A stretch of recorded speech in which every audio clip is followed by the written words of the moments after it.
right? That was kind of the original mindset. And among those groups, by the way, were a lot of moderate, secular resistance fighters, right? They're not extremists, they weren't extreme, terrorist groups, so there was a lot of different groups. So what happened is, obviously, the international community basically did nothing, right? And then back in 2013, Assad used chemical weapons on his own people. Are you aware of that? 2013, right? This is not the first time he's done this, okay? So if you remember, again, the previous administration, American administration, said that's a red line. Remember that? I know you guys remember it. Hey, if he uses chemical weapons on his own people, that is a violation of international law. That is using a weapon of mass destruction on your own people, and that's not going to be tolerated by the international community. So President Obama said that's a red line. You do that, you're going to pay for it. Well, then what happened? Nothing, okay? So the red line was crossed, nothing happened. And then we also, around the same time, we walked away from Iraq. We pulled out of Iraq after all the investment we had in blood and treasure, created a safe haven for ISIS to start consolidating territory in Iraq and Syria. In the meantime, basically Syria falls into a civil war, okay? Now for a while in that time frame, in 2013, Assad was in a position of weakness. The rebels were winning. He was desperate. A little bit of support and resolve from the international community could have turned the tide. That's not where we are right now, okay? Because now Russia has come in to fill the gap. We did nothing. Russia starts deploying its military assets to Syria for a couple of reasons. One, to prop up the Assad regime, and number two, to kind of poke America in the eye, like you're irrelevant, you're not the world leader anymore, we're going to become more dominant in this region. You guys following all this? So now Russia's got air defense system and fighters, and they start bombing civilians to help the Assad regime basically get the momentum back. And really the momentum is in their favor. Many of the resistance fighters that are more secular are gone. They're either dead or they quit or they left. What's left are a lot of Muslim extremist groups, terrorist groups, Al-Qaeda, Al-Nusra Front, ISIS, but the momentum is in Assad's favor right now, okay? So now we have a new administration. It's important to understand this context. So with the momentum in Assad's favor, he decides to attack his own people with chemical weapons. Now he's attacking them with other weapons already. He's killing civilians. He killed so many civilians in Aleppo. It's disgusting, okay? This is violating every norm there is in conflict. And so now he uses chemical weapons on his own people. It is my belief that he was doing that to test the new administration. I can't get into Bashar al-Assad's head, but he had no reason to take such desperate action like that right now with the momentum in his favor. And so he did that, and he was testing to see what is this new administration going to do. Is it going to, can I go further? And Russia's watching, and North Korea is watching, and Iran is watching, and China is watching, just like they were in the past when the previous administration did nothing, okay? So look, for those of us who have deployed and gone into harm's way, I'm sick of deploying in the Middle East. Trust me. I mean, nobody wants no more men and women to be deploying in the Middle East. I've gone 6 times myself.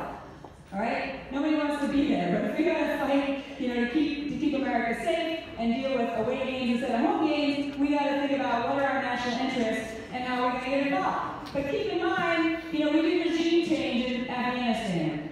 We did a regime change in Iraq. There was a regime change in Libya. How did that work out for us so far? Not very good. Not very good. Because often what happens is we don't pass a regime change. Like, look at Libya. What you then have is a vacuum of a failed state that then becomes a safe haven for terrorists to basically run them up, right? So we got to think past the regime change to like what's going to happen next, okay? So what the Trump administration decided to do, and I think again most of this was strategically to say there's a new sheriff in town. This is not the old administration. They took a very measured, very narrow but decisive approach to hit the air base that intelligence believes the chemical assets took off from, but they did not hit where the Russians operate there because they're trying not to provoke them bad, right? And they didn't intend to shut down the runway. Let's be clear. I've been involved in the planning for lots of air operations in my life. If we wanted to shut down the runway in the Air Force, we would have done it. And it would have been an around-the-clock strike to include air assets and bombers and missiles and other things in order to take them out. 59 Tomahawk missiles is not going to take a runway out, okay? It really was intended to send a message to then say, don't do that again or don't push any further, and the message is to all the other dictators around the world that are watching. From my view, it was an appropriate, just, proportional response with, by the way, missiles made right here in Tucson at Raytheon. And you know,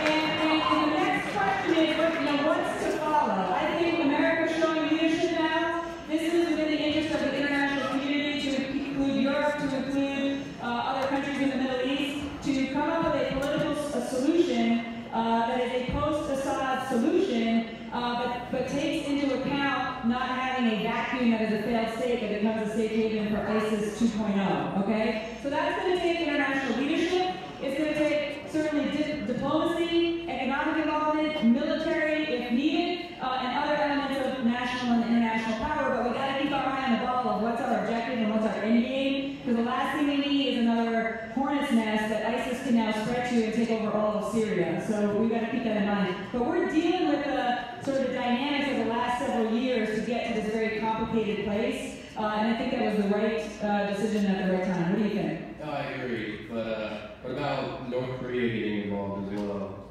Well, yeah, so North Korea, there's a separate dynamic happening in the world, right? Where, and I'll tell you, I'm not trying to make you guys fearful, but this is really what keeps me up at night.